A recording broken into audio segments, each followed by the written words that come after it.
Então, meu nome é Luísa, sou proprietária da Luísa Modas junto com a minha mãe. Hoje em dia nós estamos com 3 lojas, então nós somos uma empresa familiar que foi profissionalizada, né? Na verdade, a gente está sempre nesse processo de profissionalização e evolução da gestão. Eu cuido da parte comercial e a minha mãe cuida da parte administrativa e financeira. E funciona muito bem, né? Graças a Deus e ao nosso trabalho e do nosso time também, porque ninguém faz nada sozinho, né? Primeira coisa é posicionamento. Então, assim, você tem que saber exatamente quem é o seu cliente e se posicionar de uma forma atrativa para ele. Então, hoje em dia, o nosso público, né, mulher, faixa etária de 20 a 35 anos, da classe C. Então, como é que a gente trabalhou, né? A gente fez até com uma agência de publicidade, um estudo com o nosso cliente, constituiu uma persona e tudo que a gente faz é basicamente para aquela persona. Então, a gente começou a estudar da forma que ela se comporta, o que ela gosta de comprar, quais são os hobbies, o que ela faz no final de semana. Então, através disso, a gente consegue entender, né, qual é o tipo de roupa que ela vai gostar de usar, qual é o tipo de produto que vai gostar de consumir dentro dos gostos e do estilo dela.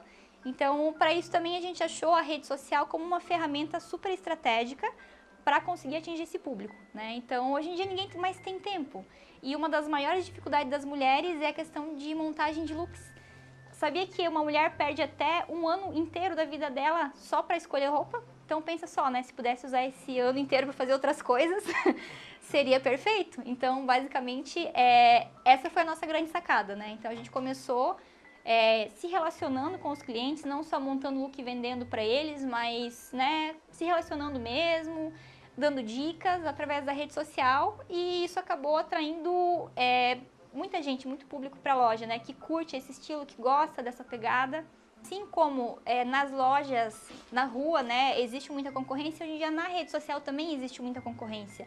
Então, existem formas e formas de trabalhar, né.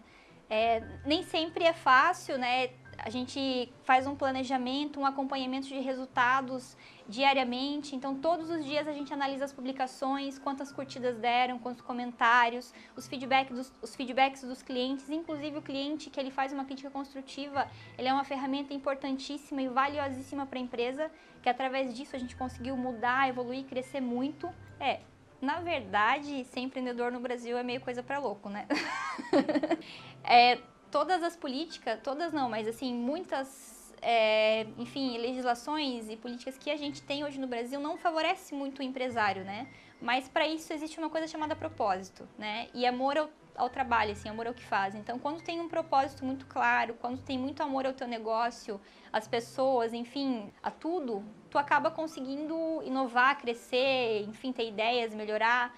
E uma coisa que eu sempre falo para as minhas colaboradoras todas se não for gostoso, se não estiver se sentindo bem, se não for uma coisa boa, se tu não amar o que faz, não adianta. É uma coisa que eu pego muito nos processos seletivos, sabe? Cada vez que eu vou contratar uma consultoria de vendas, eu pergunto, mas você ama vendas? Você se vê fazendo isso pro resto da vida? Aí, às vezes, eu recebo a resposta, não, eu só quero um bico de vendas porque eu quero fazer uma faculdade de fisioterapia ou de educação física. Normalmente eu nem contrato. Porque hoje em dia, para tu fazer muito bem, o que tu faz, tu tem que ser muito apaixonado. Existem muitos desafios. Então, não estou falando só no meu ramo, né? Em qualquer setor. Isso é uma das coisas que eu aprendi, que eu levo como mais valiosa, justamente é isso. Para tu fazer um bom trabalho, tu tem que ser apaixonado pelo que tu faz e ter pessoas que realmente amem isso e queiram evoluir, né, junto contigo, senão não funciona. A gente procura sempre propiciar um ambiente gostoso, né? Como eu até já comentei, a gente sempre tem um regulamento interno de trabalho em que dita algumas políticas, algumas regras no sentido de boas relações para ter um ambiente gostoso de trabalho aqui dentro. Por exemplo, né? A gente tem uma regra aqui que é não fale de, fale para. Mulher, às vezes, tem grupinhos de fofoca, enfim. E aqui a gente, com essa regra, né, e através de algumas políticas que a gente criou, a gente eliminou isso, né, não ter fofocas, não digo que é 100%, né, mas a gente tem um controle muito grande disso. E através desse tipo de política, por exemplo, a gente consegue um ambiente gostoso de trabalho, né. Então, sempre está fazendo reuniões com a equipe. Tem alguns benefícios, como comemoração de meta, quando a loja bate a meta, né? Todo mundo escolhe um lugar para ir, para comemorar. Então, tem algumas políticas, algumas ações que a gente tem aqui dentro justamente para transformar o ambiente de trabalho num lugar legal, gostoso. E a gente tem uma relação muito próxima com elas também. Ouve muito elas. Tipo, eu chego nas lojas, eu abraço as minhas funcionárias, eu beijo elas. A minha mãe também tem uma relação muito próxima, então até elas falam, sabe? É uma coisa meio família aqui, só que com regras. Pessoas é sempre um grande desafio, né? Então, às vezes na entrevista a pessoa parece sensacional, né? As primeiras semanas ou às vezes o primeiro mês é sensacional e às vezes não se adapta com a equipe por uma questão de cultura, às vezes de valores. E eu penso assim, a gente ultimamente tem procurado muito a questão caráter, comportamento e a parte técnica a gente consegue treinar, entendeu? Então o comportamento e o caráter é uma coisa muito mais difícil de trabalhar. Né? Então a parte técnica ela acaba sendo mais fácil. Então profissionalizando o negócio, colocando processos em todas as áreas basicamente, né? Tu consegue criar uma boa base técnica para o negócio. E aí a gente acaba contratando as pessoas muito mais por comportamento do que por base técnica. Lógico, se tiver as duas coisas, perfeito, né? Mas não existe um mundo perfeito, então a gente procura adaptar essas questões. Justamente por ter essa proximidade das colaboradoras, a gente sempre está perguntando para elas o que é valor para elas, no sentido assim, o que elas gostariam quais tipos de benefícios elas gostariam de ter enfim, no salário no final do mês, como é um lugar gostoso para trabalhar. Todo ano, no final do ano, a gente sempre pergunta quais são sugestões para o próximo ano, né?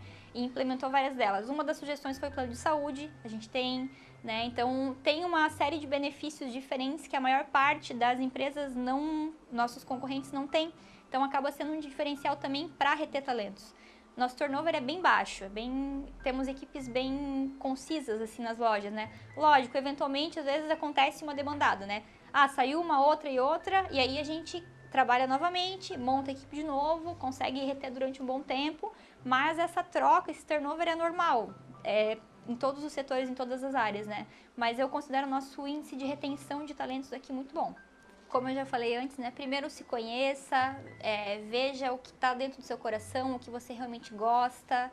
O trabalho ele não pode ser uma profissão só, né? Ele tem que ser realmente um estilo de vida, algo que realmente você ame fazer, que seja algo que te faça acordar todos os dias motivado e feliz, que vai realizar, né, essa tarefa, essa atividade, enfim.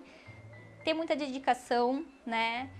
Nada cai do céu hoje em dia, o mercado de trabalho está cada dia mais competitivo, tem cada vez mais pessoas, então para tu se diferenciar nesse mercado, ele acaba sendo, né, cada vez mais difícil.